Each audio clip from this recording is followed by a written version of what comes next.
Hey guys, how's it going? Welcome back to Ask Snes. Okay, so before we begin, I just want to say a big thank you to everyone who left a comment, liked the video, watched the previous video, which was Goodbye to Retro Game Collecting. I had a great response to that video, overwhelmed by the response actually from the comments to the view count. It was a lot more than I expected to get from that video, because we have been there a few times, and obviously I knew what to expect comment wise, but I was really blown away by how much positivity was and how much understanding. So thank you very much to everyone who left a comment on that video, including the people that, of course, you know, weren't happy with what was going on, because they understandably see me as I'm going to do it again. And I get that, I totally get that. I've been there, done it, obviously. But this is for good, everything is going. Most of my stuff is sold. I've got a couple of things left to get rid of, which I'm just waiting for people to buy. The TV went last week, the CRT, as I said in the previous video, that was due to go, it did. The guy picked it up, really nice guy. So yes, so I am definitely out of the retro collecting. I will not be going back to it. And I do totally understand the criticism that I got in the comments, and I do take on board constructive criticism. So thank you guys, really do appreciate the response to that video. Okay, another thing I need to just say before we begin the questions. Dylan Craven, I'm very sorry mate. When I was copying and pasting these questions over onto my Kindle, and unfortunately, YouTube, touchscreens on Kindles are a nightmare, touchscreens in general are a nightmare, but I was trying to copy and paste and it brought up a load of options instead of just letting me copy it. And I tapped the screen to tap away from the options and it removed the bloody comment from the video. So I do apologise, Dylan, it wasn't deliberate, it was totally accidental. So if you can, remember what you asked, please leave it in the comments for this video and I'll respond to those questions in the next episode. And of course, if you have any new questions, please leave those as well. Right guys, so here we go. First questions are from good mate Alex, Blue Tonic 78. Always a pleasure, so thank you Alex. Alex says, Pete, your last video received a mixed response as you probably expected. As I say, yeah. My questions are, number one, what are your feelings about the video in general, the reaction it received, whether you have regrets over making it, or if you're 100% happy you got it off your chest? Yeah, I'm happy I got it off my chest. Needed to be done. You know, I've always been a very open person on my channel. Probably too open, I would say. I think most people would agree with that, but I like to just put it out there, and you know, I felt like I needed to let you guys know what was happening, because the channel has been primarily retro gaming. That was the direction I was going back into, and therefore it made perfect sense to just tell you what was happening in regards of actually selling everything. Now I knew, of course, making that video going in, what the reaction was going to be. I knew how some people were going to be like, oh, he's doing it again. You know, some people were going to call me an asshole, which of course I get that, but that's the internet. And then of course a lot of other people were going to be like, totally fine Pete, do what you got to do, it's your life, your money, your stuff, makes sense. You know, and then there's other people making suggestions about why don't you keep it and store it away. Well, I will be honest, I'll respond to all those people that keep saying you should just store it away. That's fine if that works for you. For me, it doesn't. My personality is the type that I'm all in or I'm all out. I've never been a middle ground person. And so for me, if I have any of the things lying around, the consoles, the TV, whatever it may be, just like in 2016 when I quit, I kept the CRT TV. Therefore, it influenced me to get back into it. That's just the way my personality is, the way I am. You know, there's no right or wrong personality in the world, we're all different. But for me, if I've got the console sitting around, I'm always going to have that temptation when I see them. You know, if they're in the loft, they're in the wardrobe, wherever they may be, I'm always going to have that temptation when I see them to think to myself, oh, maybe I could just buy a couple of games and play them. And then a couple of games becomes double that, triple that, I end up with a collection, and it's just a revolving door. So no, the best thing for me is to remove everything. And that way I feel a lot better, a lot cleansed, a lot more cleansed and easier. It's easier for me to just move on from it. So in terms of the response to the video itself, yes, the people, as I say, were great. I, you know, really appreciate all the positivity. I take on board any constructive criticism. I know there was mention of the fact that I had a go at people who are invisible. I was not having a go at people who leave constructive criticism, because the people that do that are people who I can see have a proper channel. I might know their face, they have a persona online, I know who they are. I'm on about the people who are literally just always lately, and it happens with everyone on YouTube and on social media, but people who literally just create a blank brand new channel with a stupid name, just to leave a stupid dumb comment or a shitty comment or to insult you or whatever it may be. Those are the people I was talking about. I wasn't talking about anyone who has got a legit channel. Just the twats who just sit there bored out of their skull for some reason, want to troll people. Right, question number 2. How do you see the future of your channel? You mentioned a lot of gaming content, mostly modern, will be coming in the future. but have the last couple of weeks made you think twice about what content you want to provide? Related to that, what kind of content do you feel you'd want to make other than gaming? Okay, so first part, future of the channel. As I said in the previous video, I was aiming to go full modern gaming, keep this a gaming channel. That was the plan. Second part was, yeah, mentioning a lot of gaming content. The modern will be coming in the future. Have the last couple of weeks made you think twice about the content you want to provide? Yes, it has. And related to that, what kind of content going forward other than gaming? Well, this is the thing, I've been trying to really work out where my lane is at the moment, because my channel has always been primarily a gaming channel, primarily a retro gaming channel with some modern stuff in there. I've always done like the E3 videos, I've done gameplays, pick up videos, collections of current gen systems, but majority of my stuff is retro, of course, because I was a collector. Going forward, I'm not 100% certain what I'm going to do with the channel at this point. I've been giving it a lot of thought recently as to what I want to do, and I feel as though I want to get back to the origins of the channel in terms of making videos because I feel inspired to make a video, and making the videos that I want to make, not thinking about what the audience may want me to make. That's where the mistake has been in the last few years. I've really just been trying to cater to my audience, and I've kind of lost track of who I am and where I want to be. You know, in the past, I've made videos that have got nothing to do with gaming, that I made just because I wanted to make them, because it's my channel, it's my outlet, it's my hobby and a bit of fun, and I want to have some enjoyment out of making videos. Because if I'm not enjoying making the videos, then I'm just trudging through it, putting them up, and you guys are responding, which is lovely, and I really appreciate any response I get to any videos I post. But I've got to feel there's something there for me. I've got to really feel as though I'm actually enjoying this hobby and wanting to do this YouTube thing, and I'm getting something out of it. So I will wait and see what happens. I'm just, at the moment, I would say the future of the channel is going to have some modern gaming in there, but there probably will be other videos as well. And I want to centrify this channel around me and my personality, which is tend to what I have done a lot of the time, but there's always been that core theme of retro gaming. So I want to try and break away and do a few other things and just see what, you know, whatever happens, happens. If people like it, they like it. If they don't, they'll unsubscribe, that's fine. You know, if people unsubscribe, I totally understand, because we all like different things. And as a viewer myself, if a channel is going in a direction I'm not interested in, say like if Alex Blue Tonic started doing 100% football videos, I wouldn't watch his videos anymore, because I've no interest in football at all. Alex knows that. It wouldn't affect our friendship and it'd be all good. So, you know, you just have to watch what you want to watch, and I understand that. And of course, you know, other people who do like the new stuff you're doing will come along and subscribe as well. So it's all, you know, it all balances out in the end. But yes, the modern stuff will stay. I will do modern game videos. E3's coming up in June. I do want to do some reactions to that, because I love doing those videos, and people tend to give me good feedback on that, because I know a lot of you enjoy those. So I will be making those this year. I think I missed last year, if I remember correctly, so I will be back on it this year. Other than that, who knows what's going to come. You know me, I've done videos in the past, such as the infamous banana and cheese sandwich video. I did my Britney Spears music and DVD Blu-ray collection video, so you just don't know. So, you know, don't be surprised if something random just pops up, like a vlog about something that's on my mind. Question number 3 from Alex. What are your feelings on changing your channel name? You've worked so hard over the years to get your channel to almost 5,000 subscribers, which I am very close to at the moment, guys, which is pretty amazing, to be honest. I think when I checked this morning, I was on 4,900 and shit, was it? I think it was 24. I think that was right, 4,924 if I remember correctly this morning. So yes, we're getting very close to 5,000 subscribers, which is amazing, because after the last video, I thought I'd lose a ton of subs and I didn't, so thank you guys. So do you stick with the name, change it, or have you considered starting another channel, or is having multiple channels simply too much work? Well, in terms of the multiple channel thing, I'll talk about that first. I did start a film channel, Peter Jones Movie Reviews.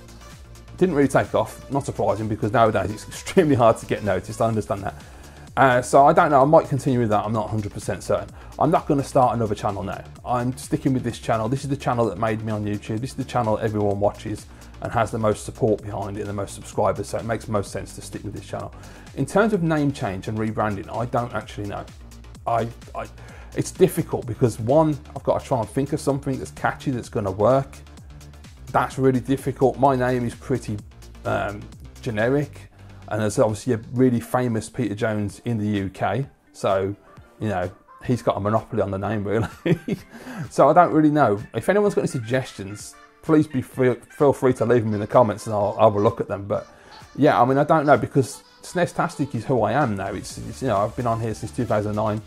People know me as Snestastic, and yeah, all right, it's not really going to be valid going forward because it relates to the Super Nintendo and the retro collecting and gaming, not so much to the modern stuff and any other videos that I might make. So I don't know. Let me know, guys, what you think. Do you think I should keep the name or should I rebrand the channel? If so, if you all feel I should rebrand it, then I'll give it some serious thought and decide what I'm going to do with that. Thanks, Alex. Appreciate that, mate. All right, next set of questions are from Nat Kennedy Breeze in New Zealand. Thank you, Nat. First question: do you use Netflix or similar services? I do use Netflix. I have a subscription to Netflix, and yeah, I use it mostly for TV shows. I share it with my parents as well, so because obviously you can have multiple viewers, so they get to use it as well. My dad likes it for the films. He watches a lot of films on Netflix. For me, I use it really primarily at the moment to watch Designated Survivor, Black Lightning, and iZombie. 3 great shows, by the way. Especially Black Lightning. Black Lightning's fantastic. So yeah, I really do like Netflix a lot. It's actually quite convenient. But you know, I also balance that by when films come out, I buy films on Blu-ray still. I prefer to still own the physical copy. But you know, Netflix is good for films that I probably wouldn't watch normally. I just watch them on Netflix and see if they're any good.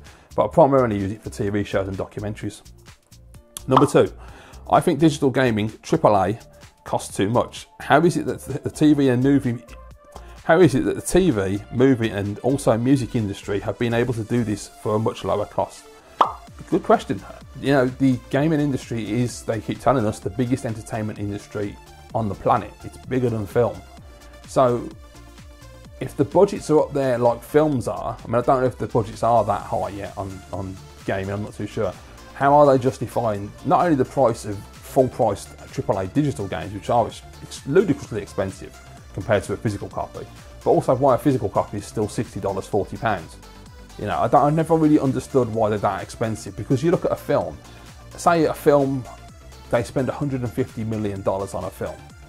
So they get most of that back at the box office, of course, and through, they will then get some more money through sales of Blu-rays, DVDs, merchandising.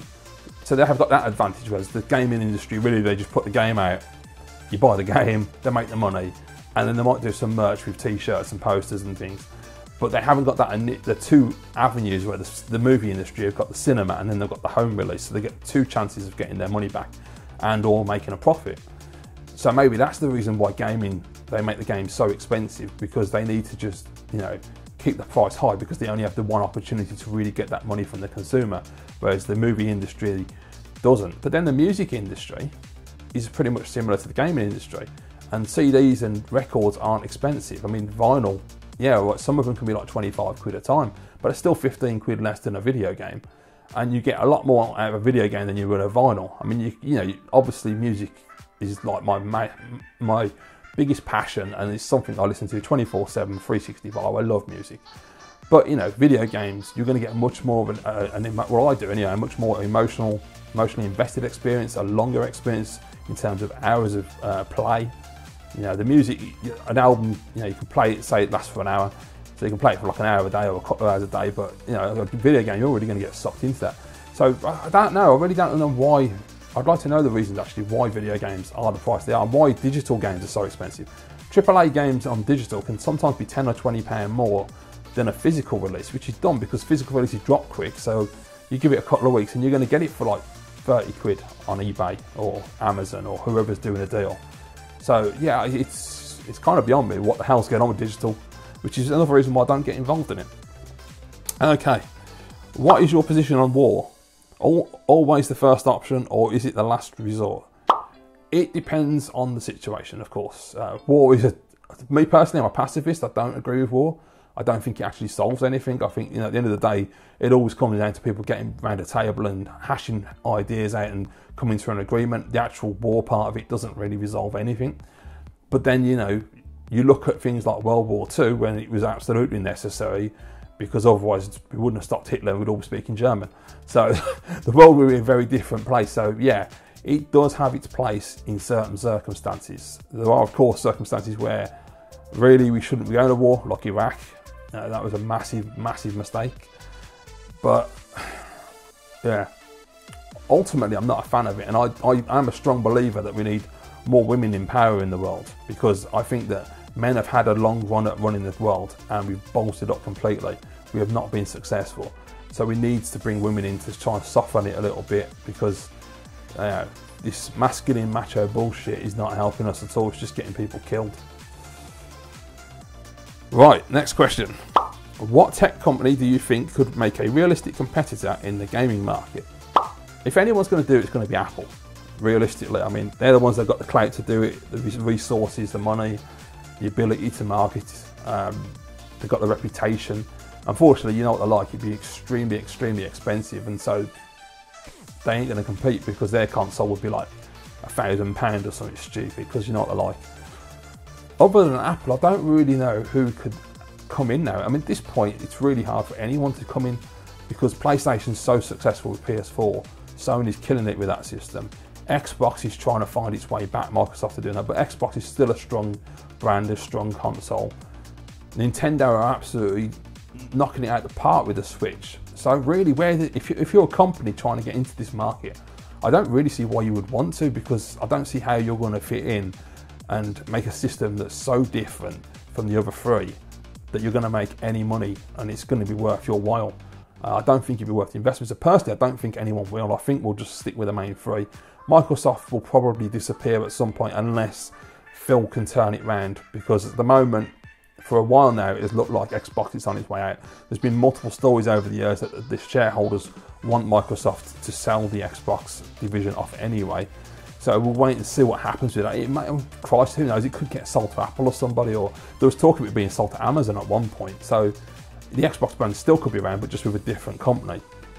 But I don't really see any other major competitors really wanting to invest all that time and effort and money into trying to compete with Sony, Microsoft and Nintendo, because you really can't. You know, we need all that talk years ago with mobile's going to take over phones and tablets, and that mobile gaming is going to destroy home consoles. Well, no, it hasn't, has it? And it probably won't. Where in America would you live if you had to? That is a tough one. I would probably, if I'm honest, probably Hawaii, because it's just so beautiful. You know, the beaches and everything, it's just such a beautiful place. But as I've never visited America, it'd be really hard to pick somewhere. I would avoid cities, because I just don't like city life anymore. It's not for me. I like the quiet life, so I like the fact that Hawaii is so peaceful and it's got the beautiful beaches and the sea and the sand. It just looks like a really cool place to live. I mean, I don't know if it actually is, but it looks great. So yeah, I'd go Hawaii. Have you ever encountered a product and thought to yourself, I wish I'd thought of that? I personally, no, I haven't, but I mean, I suppose we all think that about most products, like the smartphone. I mean, yeah, that would have been nice, or the iMac, or, you know, or even the PC for that matter. Just any of the amazing technology that we had, the internet. I mean, who wouldn't want to have invented the internet? I mean, Christ, you know, there's so much tech out there, so much amazing tech, and yeah, it's pretty incredible, really, what things that people come up with. But you've got to be that way inclined. You've got to have those kind of thought processes, and those people are absolute geniuses, really. Do you consider Scientology a cult? It's a religion. It's a fake religion based on a sci-fi writer's ideas. So how the hell you take that seriously, I don't understand, but you know, people do. I don't know if it's hard to say if it's a cult. It certainly seems cultish when you watch documentaries, and of course documentaries, depending on who makes them, they have an angle and an agenda. But the way they act, especially when someone leaves Scientology, the way they act towards people that leave, definitely does seem like a cult. And, you know, it's crazy to think that people are into this. But then they do that test thing at the beginning where they get all the information out of you and they hold it against you, so they've always got something on you in the future if you do decide to leave. But, you see, part of me says, yeah, it's a cult, absolutely. Part of me also says, well, you could say that about any religious organisation if you wanted to. Everyone's brainwashed to feel the same way and think the same way. So I would still class it as a religion. It's on your own personal opinion. For me, it is a religion, but it's also a cult. I don't really think it's one or the other. I think it's both. Right, thank you very much, mate. Appreciate that, Nat. Next up, a couple of questions from Keith Hewitt. So cheers, Keith. Are you happy now that you've ditched your collection? I hope so. Yes, mate, very much so. Best thing I did, actually, and I'm very glad that I actually decided to make that move and to sell that the consoles and the games. Well, I haven't sold the console yet, they're still waiting to go, but yeah, I'm very happy. It's made a big difference. Feel a lot calmer, a lot more chilled out. I'm not constantly worrying about buying stuff and, you know, looking at prices and looking at eBay and all this, that and the other. I just feel way more relaxed about it all, so it's great. Best decision I made. And what mode do you play your Super Nintendo Mini in? I play CRT mode. I actually use Pixel Perfect at the moment. I think that looks really nice. I haven't tried the others though. I just went straight to Pixel Perfect. I thought I want to get the best out of it that I can. Haven't tried the scan line mode, which is kind of, you know, it's cool, but it's not really the same as actually real scan lines, is it? So that's my choice. Right, next questions are from Justin Mosley. Thank you, Justin. First question is, what is the line between collecting and hoarding? I would say the difference really between the two, a hoarder is someone who can't let go and a collector is someone that can let go. You know, a collector, and I can only go by my own experiences and people that I know that are collectors on YouTube that I talk to, people that I've watched over the years, we all know the line. We all know that if it comes to it, we would sell our collections. If, you know, if we needed money, we've got financial troubles, we've got family members that need help, whatever it may be, it's just stuff. It's nice to collect. It's a fun hobby. We enjoy it. We enjoy sharing it with each other. But ultimately, when it comes down to it, if it affects us, like for me mentally, or if you need the money, whatever your reasons are, we will always walk away and say, okay, that's great. I enjoyed the hobby. It was fun. But, you know, this is more important. Let's sell this, get the money and do what we need to do. Whereas a hoarder is just someone who just will not let go of anything. And basically, it's a mental issue, obviously. But, you know, like a basic thing, you always see hoarders like newspapers. Most of us will buy, I don't buy newspapers personally, but the majority of people that do will buy a newspaper, read it, recycle it. Hoarders don't, they just keep it stored. And they do that every day until they end up with like stacks of newspapers from years and years ago. And the same as everything else, they just cannot let go of anything. They have to keep every single thing. So I really don't like when people try and class collectors as hoarders. It's a completely and utterly different thing. Okay, second question from Justin is, can nostalgia be a bad thing? Living in the past rather than a now? Well, I would say if you're watching my channel or any other channel that is retro based, you may get the impression that we're stuck in the past and it's just what we focus on. But of course, as you know, I've got, you know, modern consoles, I've got a modern TV, I've got a Kindle, I've got a smartphone. I don't live in the past at all. I live in the here and now. It's just that I have an interest in the past and I like the nostalgic memories that that brings. And I think that's really what a lot of people do it for. Whether you collect video games and consoles, you collect records, even if you collect CDs, if you're a bit younger, that might be nostalgic to you, or you collect comic books, or you collect, I don't know, art or dolls or toys, whatever it may be you're into that really brings those nostalgic memories back of childhood. There's nothing wrong with that. It's perfectly healthy, it's perfectly fine, it's a fun thing to get involved in. If it has a negative effect on you, which it has had for me over the last few years, then of course you need to do something about it, which is what I've done. I've walked away from it.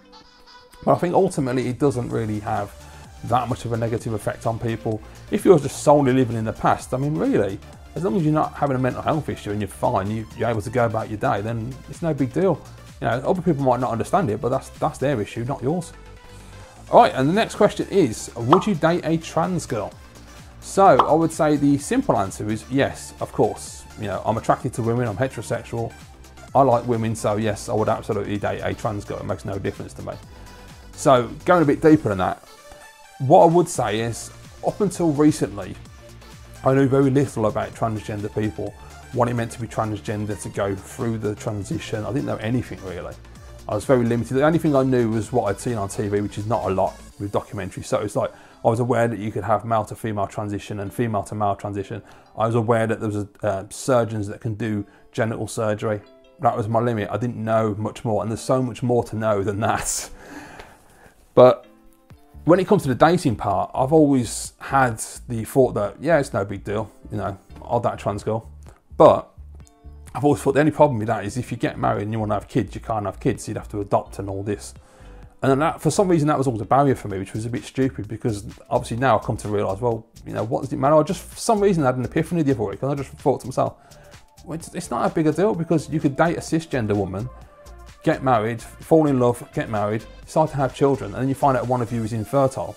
So then you'd look at adoption anyway, so it doesn't make a difference if you date a cisgender woman or a transgender woman. It's no difference really. So that's that barrier gone. So yeah, I would not have a problem dating a transgender girl. Going a bit deeper, about 3 weeks ago or so, I started watching videos from a girl called Blair White in America. Now, if you know who Blair White is, you'll know that she's quite controversial. She's known on the internet. She's a right-leaning Republican, does a lot of political videos, speaks her mind, says what she thinks. And a lot of people don't like that. I've got to be honest, I never watched her videos until recently, because when I was really into the politics thing, I was aware of who she was, and I don't, at the moment, because politics is so left and right and the centre ground people, we're all being left out of the conversation.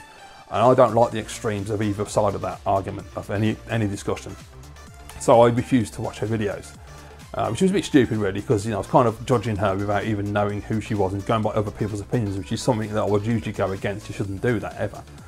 And yeah, so for some reason the other week a video of hers popped up on my YouTube page. It recommends videos, and I don't know which one it was, but I clicked on it and watched it. I thought I'd give her a try, because I thought, you know what, I'm being judgmental, it's stupid, you should watch the video, make your own mind up if you like this girl or not. As it happens, I do. I think she's actually quite sweet, and she's fun to watch and entertaining. And yeah, she has strong opinions. Yes, she's a wind-up merchant. She does like to push people's buttons to piss them off. I understand that. You can see that a mile off. But she's a fun watch. And I haven't watched any of her really controversial topics because, as I said, I don't want to get into the politics anymore. I'm not interested. So I've just watched her videos about her own transgender journey and her opinions on different transgender topics that come up. So I found that really interesting. It's a good gateway to learning about transgender people. Since then, I've gone on to watch many different transgender YouTubers, such as Princess Jewel, Elle Bradford, Carolina, there's Kayla Ward, Eden Adol. All great channels, all great women, and I found them really interesting to watch, and I enjoyed their content. But for me personally, like anything that I watch on YouTube, if I'm watching a channel, I need someone that entertains me, someone I click with immediately when I start watching their videos, and their personality is the kind of personality I enjoy watching. And there's only been one channel that's really done that for me, which I've absolutely fell in love with. It's a brilliant channel. It's a girl called Snestastic. Amazing. She's got such a brilliant channel, such a brilliant personality, and the way she comes across on camera. And she's so entertaining and so funny as well.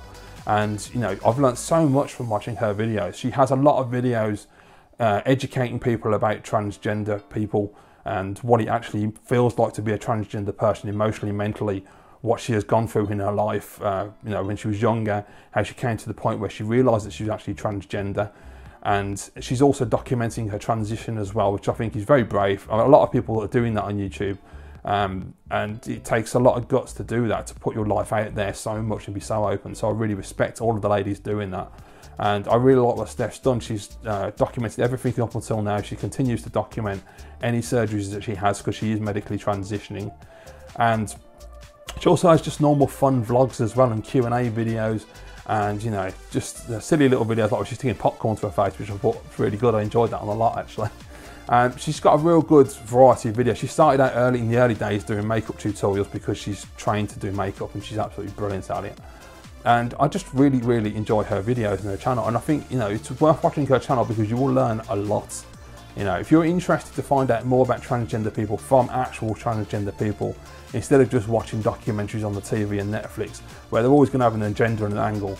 And there's a lot of stereotyping, like everything. Like when it used to be gay people, it used to be stereotypes of being super effeminate, when it was not realistic that all gay people are super effeminate. That's not the fact.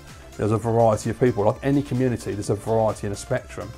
And so, the transgender stereotypes are just ridiculous, really. But it is where we are in society at the moment. Time will change, things will change, things will get better, and people will start to understand that that's not really where we are. Transgender people are more than just what they show us as a stereotype. So I would recommend watching any of the channels I've talked about today. I'll put links in the description for you to check them out, see which one you like the most, because obviously, as I say, it is a personality game. You've got to find someone you click with. But Steph's channel, absolutely my favourite. She's absolutely fantastic. I've learned so much, as I say. I've learned about hormones, I've learned about FFS, which is facial feminization surgery, which she had done by Dr. Spiegel in Boston. That guy's an artist. You see the work he's done, absolutely phenomenal bloke, incredible work. I've learned about SRS, which is sexual reassignment surgery, but can also be referred to as GRS, which is gender reassignment surgery, which is absolutely fascinating. And yeah, there's just so much that goes into it, mentally, emotionally, and physically, to put yourself through that. For anyone to dismiss transgender people as just, it's something a bit weird, or it's something that's a mental illness, I don't believe that at all. From the videos I've watched and listening to these people talk about their experiences. There's no way that's what it is. It's quite straightforward and simple to me. I mean, to me, whether you believe it's a female brain, a male body, or a male brain, female body, or like me, you believe in the soul, and to me it's quite simple that the female soul has been put into the male body and it should have had a female body for that female soul to be assigned to. You know, that to me is quite straightforward, it's pretty obvious. And I've watched a video recently where apparently scientists are saying they found that men have grey matter in their brains, women have white matter, and that transgender women have the exact same amount of white matter in their brains as a cisgender woman.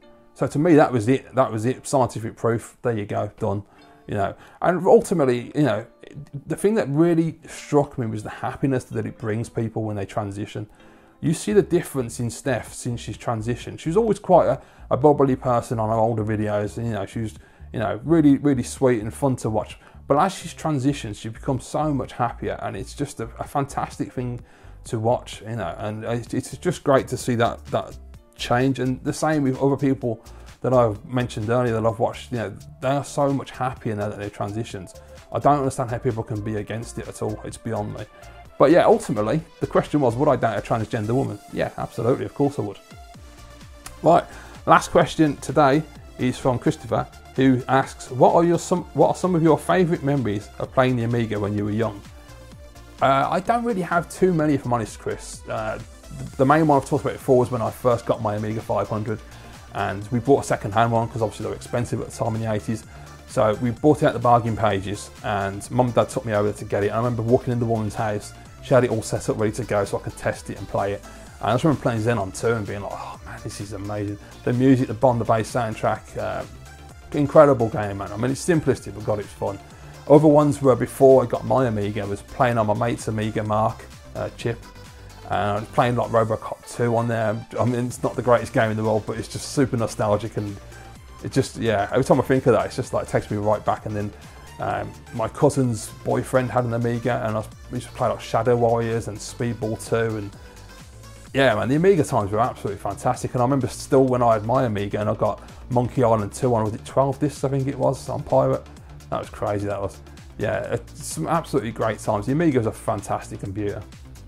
Alright guys, so there you go, that's the questions for this time. Thank you very much for watching, do appreciate it. Of course, as always, if you do have any questions about any subject at all, just leave them down below in the comments and I will answer them next time round.